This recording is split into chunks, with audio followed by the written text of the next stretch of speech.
Is Francisco Lindor being named Mets captain on Saturday when David Wright gets his number 5 retired at Citi Field? Well, it feels like that's going to be the case. There was a video put out by Major League Baseball that was deleted soon after, as you see in the screen grab below, of captains of the New York Mets, and it featured David Wright, but it also featured that guy, number 12, Francisco Lindor. It makes you think something that we've talked about on Mets Daily, that I've talked about for a while here, that I think we all kind of imagined and thought was a possibility. It feels like Saturday could be even more magical than we think. Now, we know they're retiring David Wright's number 5. That's going to be special. One of my heroes growing up.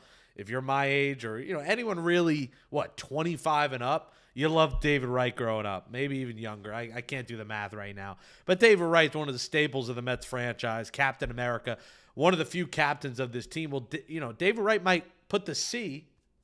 What do you put it right there? Where do you put it? Right there? Right above the rest? Right. He might put the C on the chest of Francisco Lindor at the end of his ceremony on Saturday. And it's going to be goosebumps. It's going to be special.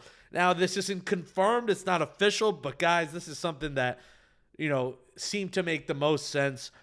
I don't want to hear that it takes away from David Wright's day. David Wright is getting his number 5 up. This is his day.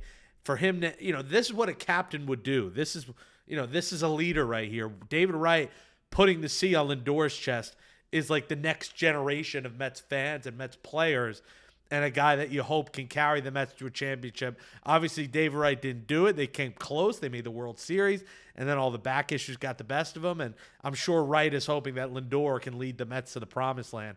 And what a captain thing to do. What a leader thing to do as your number 5 goes up, to not make it about you, but make it about the team and make it about the franchise, the homegrown Met, David Wright, passing it on to not a homegrown Met, but a guy that just encapsulates leader. I had people in my TikTok comments, at Jake Brown Radio is where you can find me, and at Mets Daily Show on Twitter, saying, no, it should be Pete Alonso. If you watch the New York Mets every day like I do, and you think Pete Alonso should be the captain, you need to get your brain examined. Pete Alonso is a great player. His stats are great. He's not a captain. He is not looked at as the leader of this franchise. Francisco Lindor is. So I hope this happens. It feels like it's going to happen, and pretty fascinating that video came out. It feels like they kind of put it out on purpose, but the fact it was deleted right after, I don't know if someone's in trouble for that or what, but I loved it. And, I think we already thought it might come, but this getting out there now is the ultimate tease, where if it doesn't happen, it becomes a massive disappointment. Listen, it's still going to be a great day, right? But if that ceremony ends and Wright's not calling over Lindor, and they have a jersey ready with a C on it, this video kind of ruined everything. It just feels so special at the end of the ceremony. They have this jersey with the C on it ready for him to wear that game, and Wright puts it on him. Oh, man.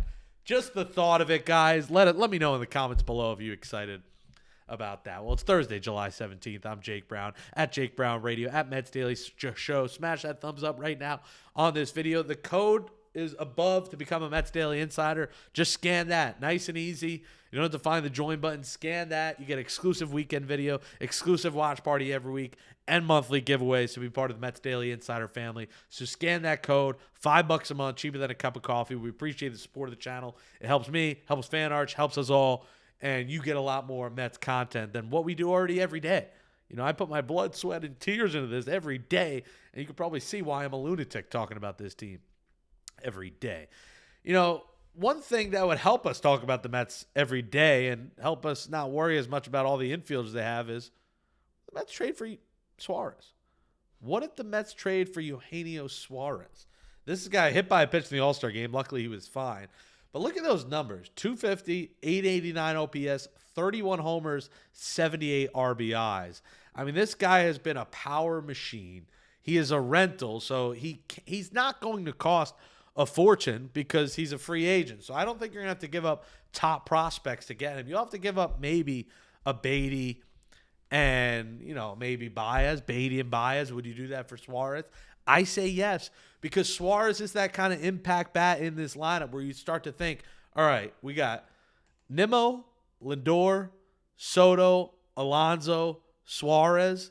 1 through 5 is stacked, and then you could rearrange the rest how you want. You have maybe Vientos 6. You could have McNeil 6. You could have the catcher down in the 9 spot. then you go out and probably still get a center fielder. That makes getting a Cedric Mullins easier to stomach versus going out and getting Jarren Duran. If I'm the Mets and it's not going to cost a ton, I would get him. Now, there's going to be a ton of interest. The Yankees need Suarez a lot more than the Mets do. The Yankees have been putrid at third base. The Mets have options. They haven't been the greatest.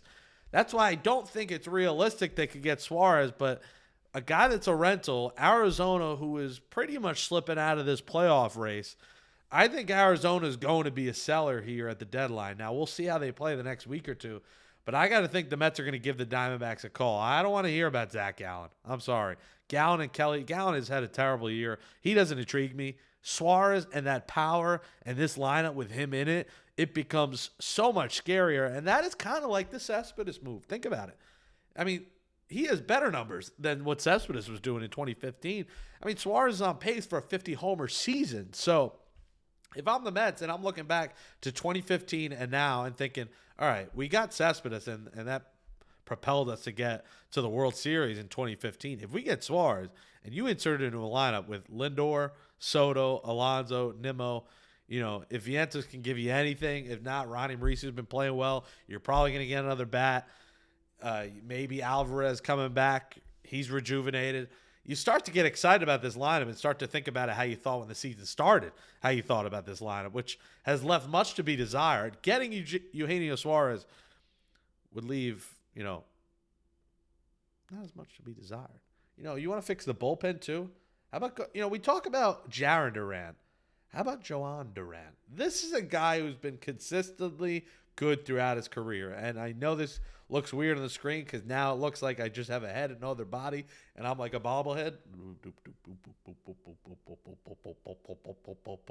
But Joan Duran is having a fantastic season. Look at those numbers below. A 1.66 ERA. The guy's got a 2.41 career ERA. Now, he's going to be the toughest. I think he would probably cost the most. So that's why, to me, I think a move for Danny Coulomb, who's a rental, would be a lot easier to stomach in terms of giving up guys because you're not going to have to give up a lot. Duran still has 2 more years of control under this, so 2026, 2027. But, man, that Twins bullpen, you talk about Garland, Duran, and Coulomb. They got 3 guys. If the Mets don't end up with at least one of those 3 relievers, I think this is a disappointing deadline because they got 3 guys for the taking. And assuming they're out of it, now they're 4 out of the wild card. They're in it, but they're an under 500 team. I got to imagine Coulomb is very much available. I don't know if Varland or Duran will be available, but if they want to get the most bang for the buck and they want to get maybe a Beatty and a Sproat, that's what it might cost to get Duran. So we got to talk about it because the Twins are out of it, and Duran's a guy who is going to be coveted and is going to be wanted by a lot of teams. But, I mean, look at those numbers. Very consistent.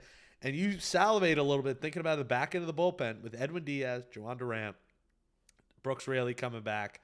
You start to be like, all right, wow, that is a back end of the bullpen that come playoff time. Because that's how you got to think about these deals, guys. You got to start thinking about what players are we playing in a playoff game, closing out a playoff game, starting a playoff game pitching in our lineup, in a playoff lineup, that can get us past the Dodgers.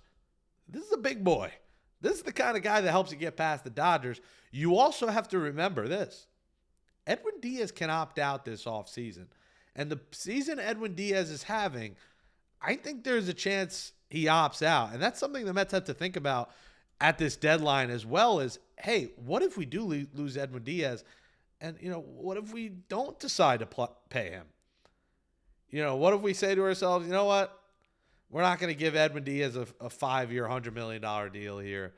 We're going to go cheaper. Well, in terms of financially cheaper, Duran's not going to cost you much at all the next 2 years because he's under arbitration. So Duran financially will be cheaper, but you will have to give up some good prospects to get him. So something to keep in the back of your mind in case Edwin Diaz says, you know what, I love pitching in New York, but I want more money. And what if David Stern's rebuttal is, well, we don't want to pay you more money. Now, he's pitching like you should pay him, give him a blank check.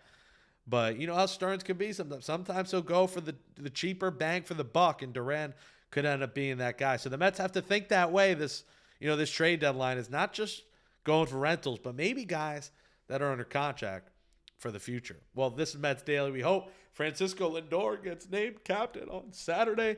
We'll be there at Citi Field. Thank you so much for watching. Smash that thumbs up. Become a Mets Daily Insider. Just scan that code right there at Jake Brown Radio. We'll talk to you tomorrow. Baseball is back tomorrow, baby. Second half of the season. Mets Reds. You got fireworks night, David Wright Day. Ellie De La Cruz is in town. It's going to be a fun weekend in Queens. We'll see you there, and we'll see you tomorrow right here on Mets Daily.